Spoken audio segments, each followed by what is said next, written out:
it's Uncle G from Audacity Dawning. Woo, look at them go.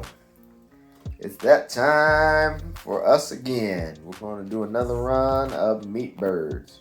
We just got 30 birds in today. And I was so excited because I was ready ahead of time for once that I bought 10 on Monday. And then the other 30 came in today.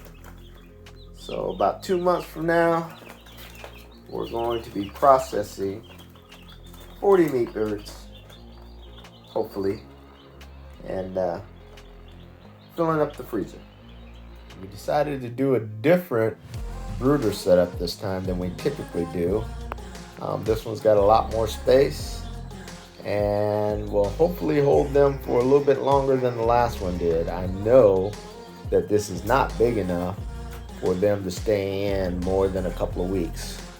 I am considering buying another one so that I can split them up and give them a little more room. And what do you think?